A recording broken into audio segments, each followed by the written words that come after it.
Olá pessoal, eu sou Renan Souza, repórter aqui do Seu Dinheiro, e sejam muito bem-vindos ao nosso Papo Cripto, programa aqui do YouTube do Seu Dinheiro, onde você fica por dentro de tudo que acontece no mercado de criptomoedas. Já deixa o seu like, se inscreve no canal e compartilhe o seu vídeo com os amigos, família, quem você acha que precisa conhecer um pouco mais do maravilhoso mundo das criptomoedas. Bom, gente, hoje é dia 24 de fevereiro e a Rússia invadiu a Ucrânia durante a madrugada aqui no Brasil. Esse era um dos maiores medos do mercado internacional, que amanheceram num verdadeiro banho de sangue hoje. As bolsas despencaram, as criptomoedas despencaram, o preço do petróleo foi lá em cima, o ouro também disparou, e o Bitcoin chegou a perder o patamar de 35 mil dólares durante esse período. Enquanto algumas criptomoedas caem, outras derretem, despencam, né? Usem o adjetivo que vocês quiserem. Elas chegaram a registrar até 15% de queda, né? Cardano e outras criptomoedas derreteram simplesmente durante esse período. E para ajudar a gente a entender um pouco do que está acontecendo hoje, o nosso convidado especial é o Lucas Noti, o CEO da BitFi. Tudo bom, Lucas? Opa, tudo bom, mestre? Vamos lá, vamos tentar desvendar um pouquinho dos mistérios aí que estão acontecendo na economia. Que para alguns não é tanto mistério assim, mas que, enfim, vamos lá. Legal, cara. E, bom, então acho que eu vou começar com essa pergunta, né? Bom, os Estados Unidos já está querendo aplicar uma série de sanções à Rússia, que invadiu a Ucrânia no meio da madrugada. O preço do petróleo disparou, aquela é uma região muito sensível, principalmente as variações do preço do gás, né, que abastece a Europa. Mas a gente está aqui para falar de criptomoeda, né? Então, no final das contas, o Bitcoin caiu, né? Como a gente já vinha acompanhando uma queda nos últimos meses também do mercado de criptomoedas. Lucas, o que você diria para o investidor fazer num momento desses, né? Que a gente tem diversas informações desencontradas vindo de diversos países diferentes. Enfim, o que o investidor tem que fazer quando ele vê ali o Bitcoin despencando 9% quando ele acorda na manhã? Perfeito. Bom, o que ele deveria fazer sempre é ter cautela e diversificar os investimentos dele para que ele não corra risco de ruína, né? Então, não colocar tudo no mesmo lugar é o básico para que você, em caso de crises, não tenha problemas tão sérios. Isso nem sempre é uma realidade, porque se você tivesse colocado em diferentes potinhos nesse cenário, sendo os seus potinhos criptomoedas, ações americanas e etc., você teria ido para o mesmo buraco de qualquer jeito.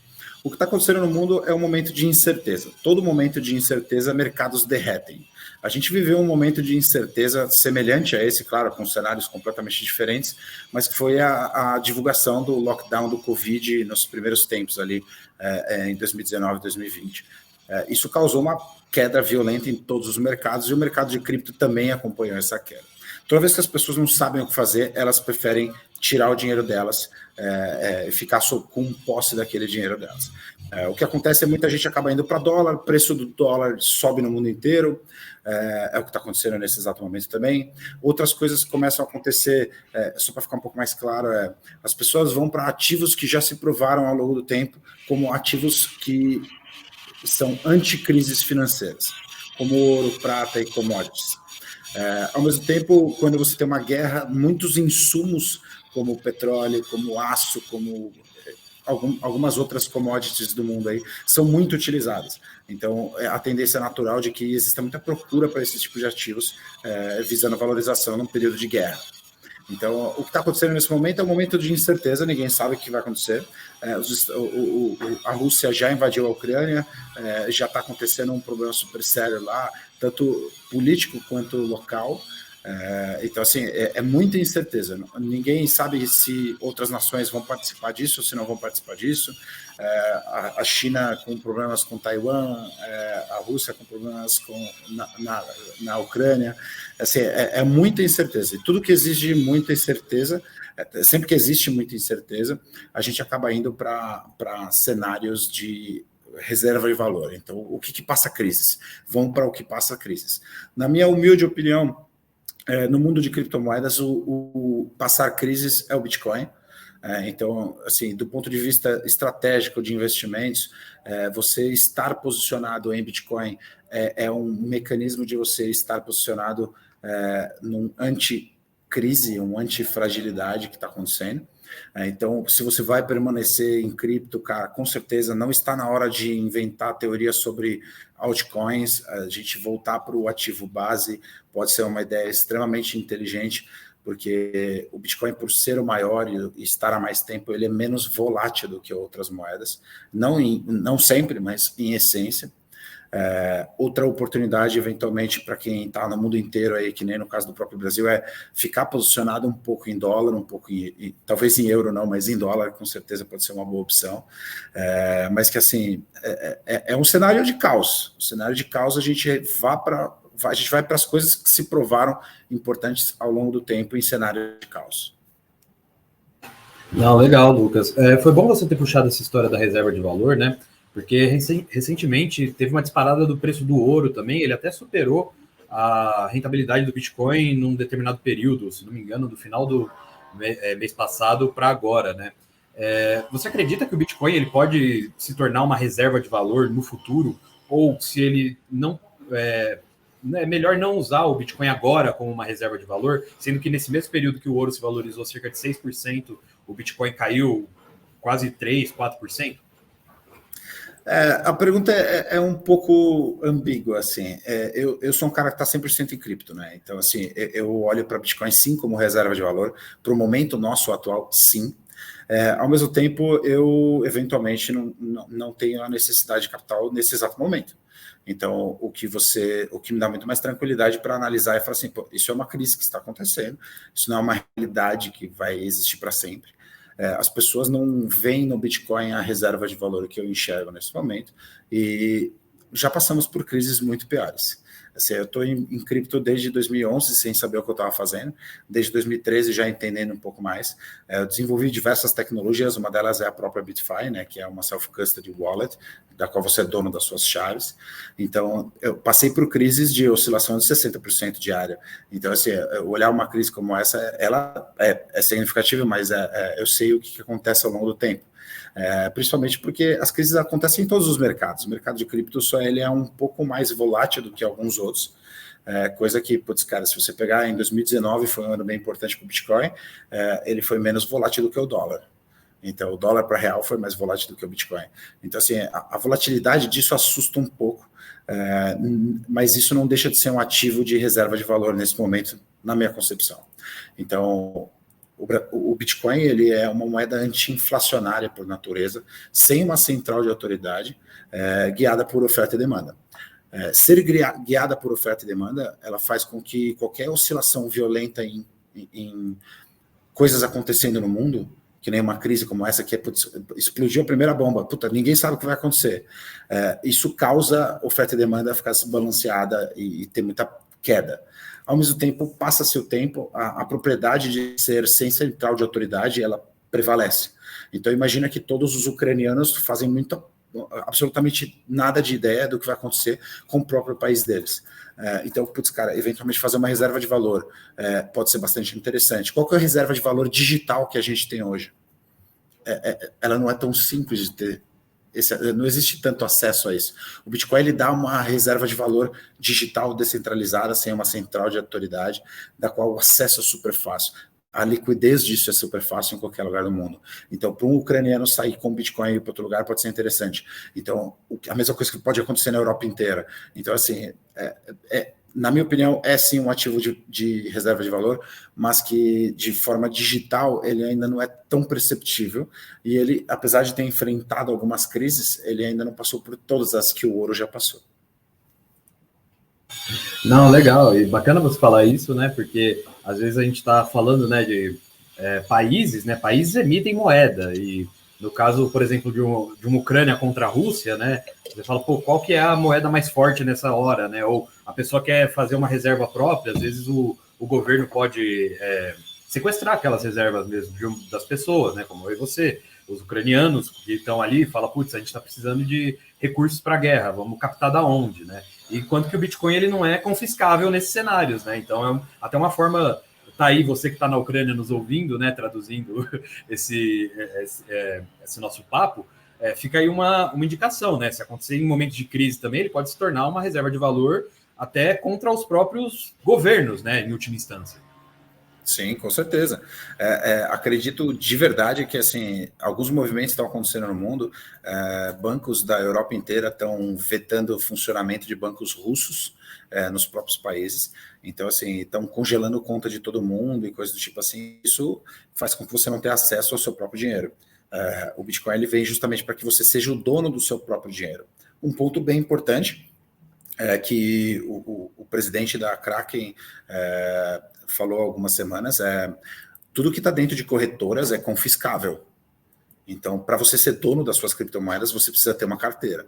Obviamente, eu convido todo mundo a conhecer a carteira da BitFi, mas que seja essa opção ou outra opção, não deixe o dinheiro dentro de exchanges, de corretoras. Justamente porque se o governo decidir pegar o seu dinheiro dentro de uma corretora, é a mesma coisa que está com o dinheiro dentro do banco. É uma central de autoridade tomando conta do seu dinheiro, dizendo que você tem Bitcoin, mas está com ela o seu Bitcoin. Você, de fato, precisa ter uma carteira para que você seja o dono das suas chaves.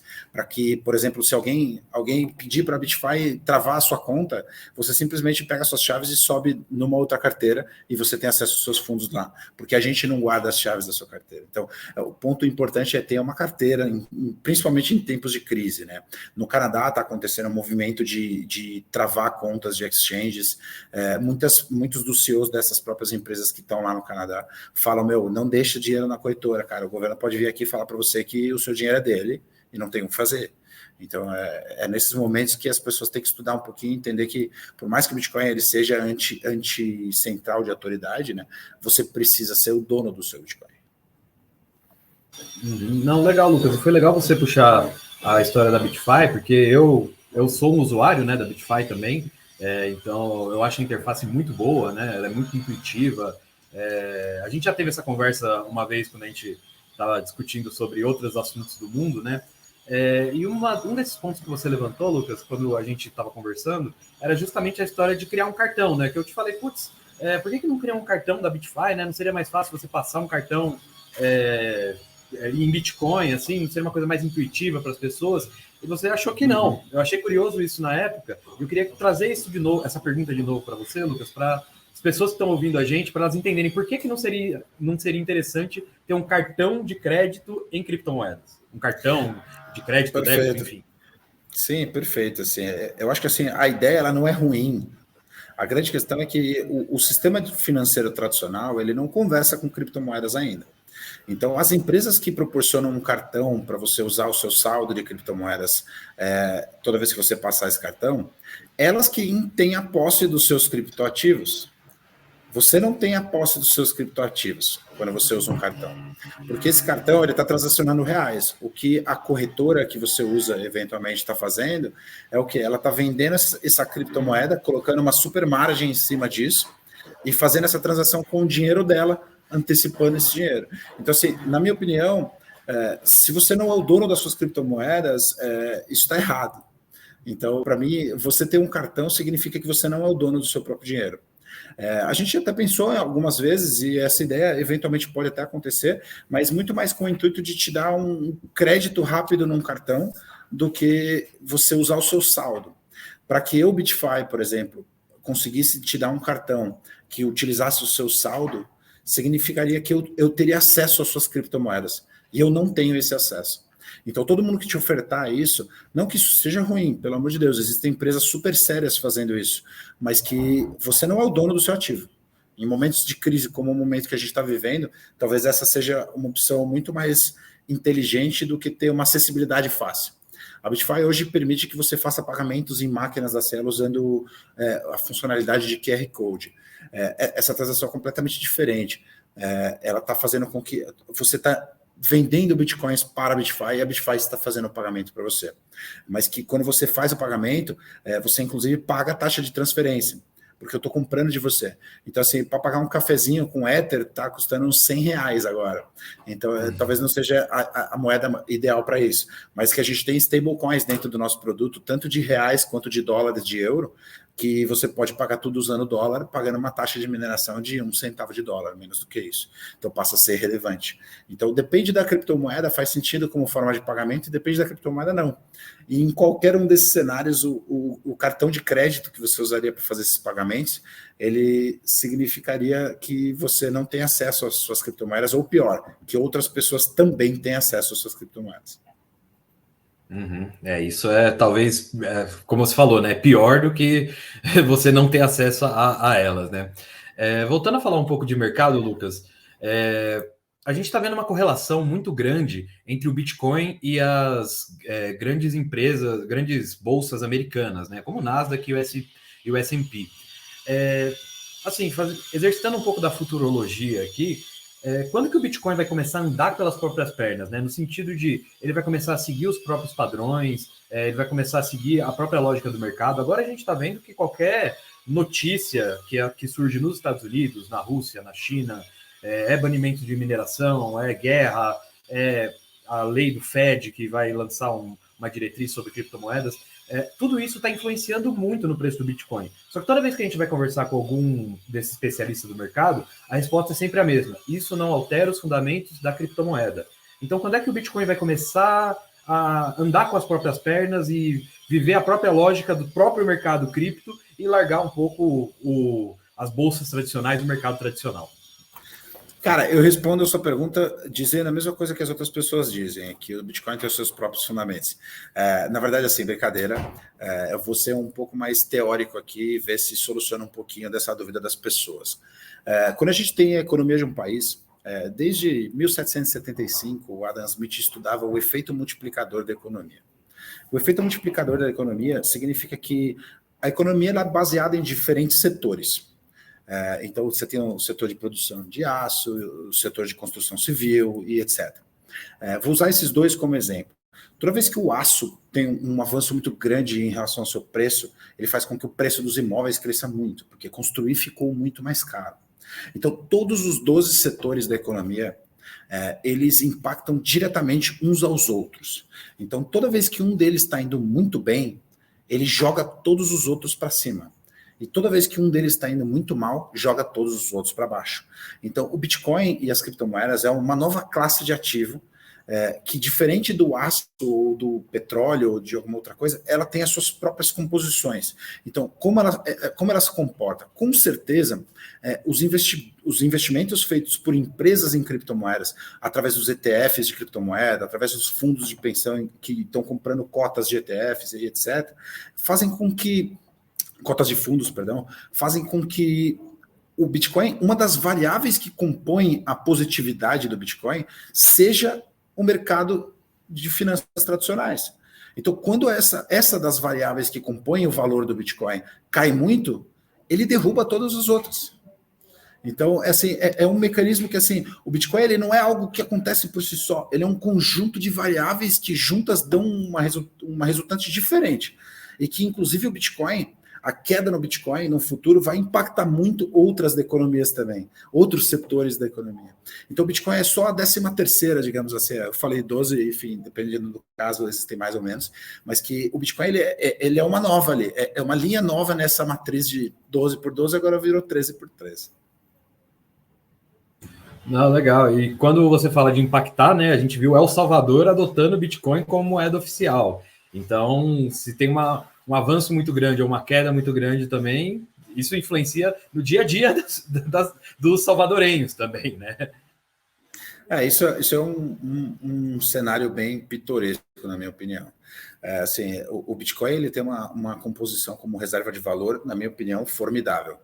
Do ponto de vista de moeda, apesar de eu acreditar e utilizar, e dentro da Bitcoin a gente conseguiu utilizar Bitcoin como moeda, ele tem algumas propriedades que são um pouco contraditórias em cenários horrorosos. Do tipo altíssima volatilidade, tá? Então, eu sou uma pessoa de El Salvador, eu tenho Bitcoin, o preço do Bitcoin sobe muito ou desce muito. Isso para a gente pode parecer ridículo, mas lá, se eu tenho Bitcoin, por exemplo, eu tenho um Bitcoin e um Bitcoin compra um pão de queijo. Se eu tenho Bitcoin e o cara da loja vai aceitar Bitcoin, pode cair 10%, lá não vai fazer a menor diferença. Agora, se eu tenho um cenário, que é o caso, que as pessoas lá, na verdade, ficam dolarizadas, e aí Bitcoin passou a ser aceito justamente para tirar um pouquinho do peso do dólar dentro do país e permitir transações transfronteiriças muito mais fáceis, né? Então, remessas internacionais e transações comerciais utilizando criptomoeda que não precisem passar em dólar. Então, assim, existe uma composição de por que foi feito isso lá, mas que sim, meio aterrorizante para as pessoas que ficam com criptomoedas e que está atrelado a dólar todos os produtos e serviços, no caso de uma queda como essa. Então, assim, o Bitcoin como moeda, ele precisa ter ou uma estabilidade muito maior, ou estar inserido num país como El Salvador, onde as pessoas têm Bitcoin e as coisas estão precificadas em Bitcoin. Porque o que acontece hoje do Bitcoin como moeda é eu quero usar Bitcoin como moeda no Brasil. Mas as coisas não custam em Bitcoins, elas custam em reais. Então eu sempre sou obrigado a fazer essa conversão. A partir do momento que eu não precisar converter, ou seja, as coisas estejam precificadas em Bitcoins, isso passa a fazer sentido. Porque a volatilidade passa a não ser tão real assim. Não, entendi, cara. Acho que esse é um dos pontos que eu particularmente mais tinha dúvidas, assim, né?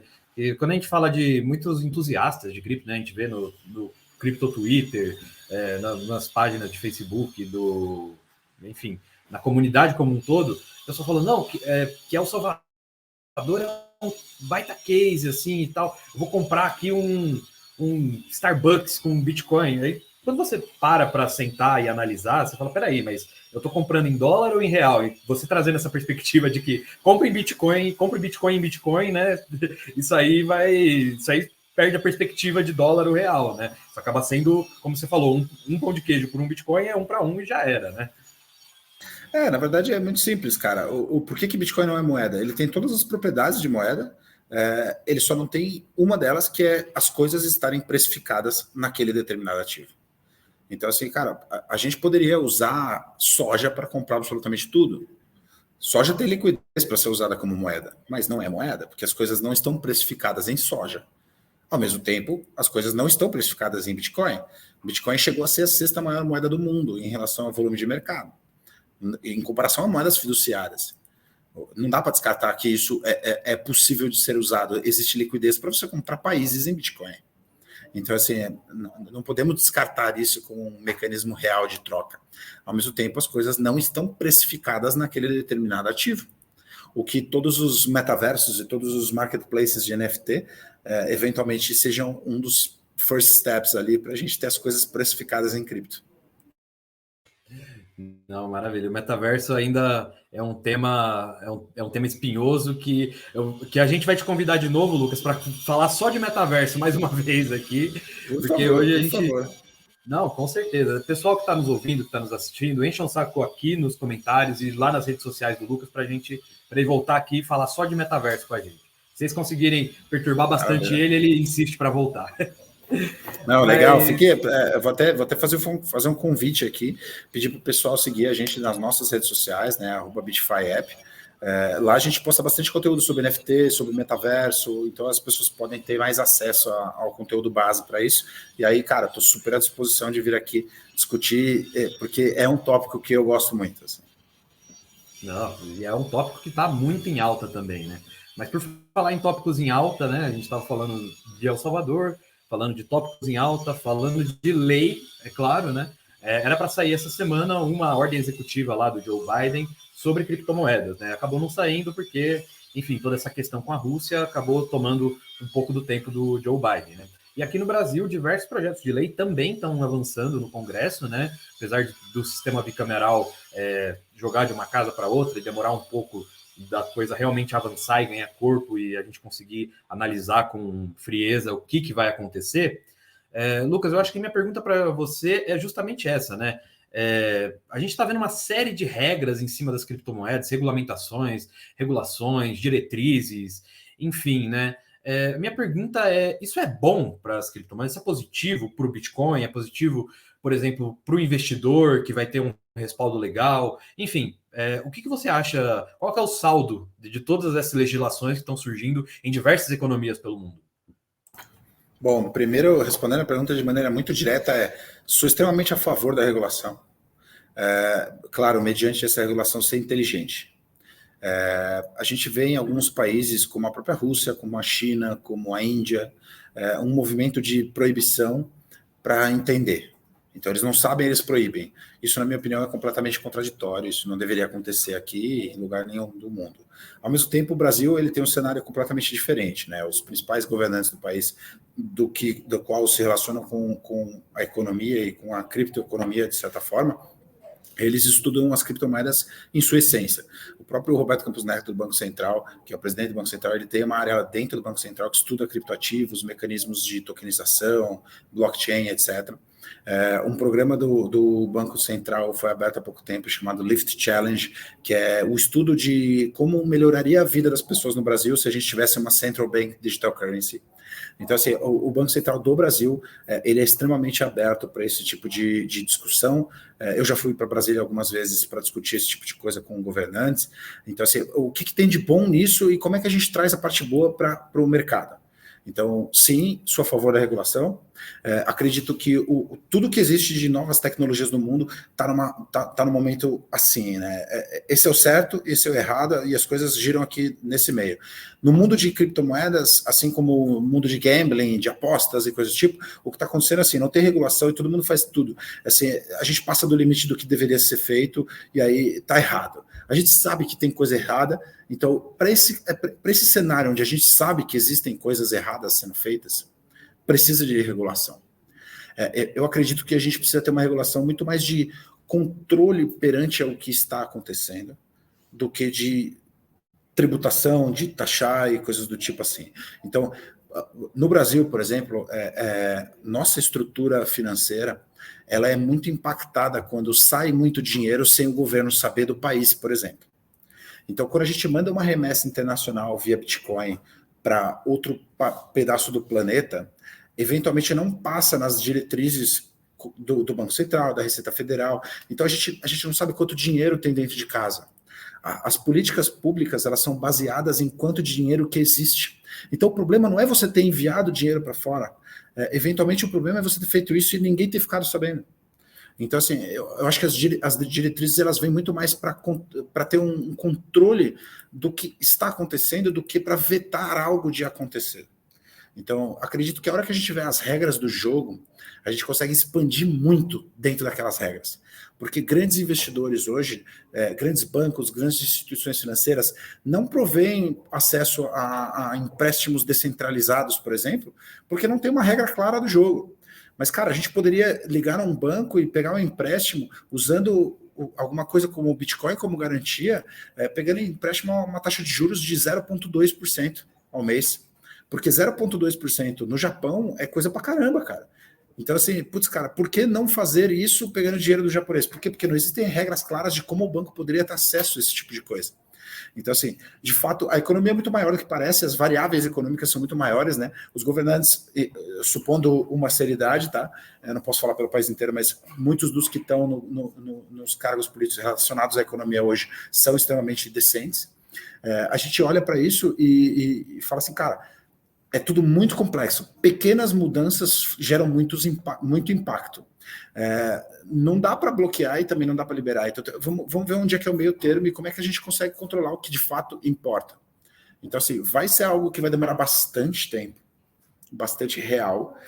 A gente vai vendo cada vez mais regras serem criadas e mecanismos para entender. A instrução normativa de 2019, né, a 1888 da Receita Federal, ela nada mais é do que, pô, galera, entendi que está rolando um negócio aqui, deixa eu entender o que é isso. Então, não tem tributação sobre transações de criptomoeda, não tem a CPMF das criptos, entendeu? Não criaram isso ainda. E eu não vejo isso sendo criado a curto prazo. Mas que, de fato, é importante saber o que está acontecendo. É um mercado que no Brasil movimenta centenas de bilhão de reais todo ano. Então, para o governo é importante, sim, saber o que está acontecendo. Isso é parte relevante desses 12 ou 13 setores da economia que eu citei anteriormente. Uhum. Lucas, você falou né, dessas diretrizes morais que a gente tem, o que é certo, o que é errado e tal. Na sua opinião, assim, né, sem entrar muito no mérito da taxação e tal, o que para você seria uma boa lei de criptomoedas, uma boa lei para regularizar o Bitcoin? Olha, pergunta tenebrosa, assim, estou até com medo de responder, mas vamos lá. Eu acho que a gente tem que regular a cripto com duas vertentes, que são as vertentes que eu acredito que são as boas e fortes de cripto. Uma delas é como meio de pagamento. Então, como você pode utilizar ativos como Bitcoin ou stablecoins para fazer pagamentos aqui no Brasil? Quais os tipos de informe que têm que ser realizados e quais mecanismos que podem ser construídos na sua essência? Então, por exemplo, por que os bancos não podem, ao invés de gerir custódia de dinheiro de um jeito, gerir de outro jeito usando blockchain? Então, isso precisa passar, mas que nem eu citei anteriormente, o Banco Central tem programas feitos para levarem para o Banco Central esse tipo de produto, esse tipo de solução. Então, eu acho que esse lado de pagamentos ele tem que ser gerido pelo Banco Central. Então, falando a teoria da lei, né, o Banco Central deveria gerir pagamentos e infraestrutura para que cripto seja usada como forma de pagamento, definindo as diretrizes, definindo os mecanismos, o que é certo, o que é errado. Ao mesmo tempo, a CVM e órgãos reguladores de valores mobiliários deveriam entender um pouco mais sobre como afrouxar um pouco a economia existente atual para que cripto funcione. Por que eu digo isso? Se a CVM fosse taxar a cripto, existiria uma bolsa e todas as corretoras estariam vinculadas a essa bolsa. Mas isso não é uma realidade e não vai ser nunca uma realidade. Então, as exchanges, né, elas vão virar até commodity no futuro muito próximo, porque todas elas vão transacionar loucamente criptoativos e até outros tipos de ativo, eventualmente tokenizados, e o preço vai ser muito semelhante entre elas e as taxas vão a zero muito em breve. Assim como com o surgimento das fintechs, não existe mais tarifa de conta, esse tipo de coisa em mercados tradicionais. Então, a gente vai ver isso acontecendo no mercado de cripto, mas que para a CVM tomar conta, ela tem que mudar as próprias diretrizes para que ela entenda algo como algo descentralizado e não centralizado.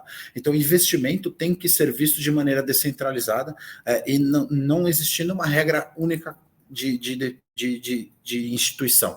Ou seja, não pode existir uma entidade que faz um trabalho sozinha.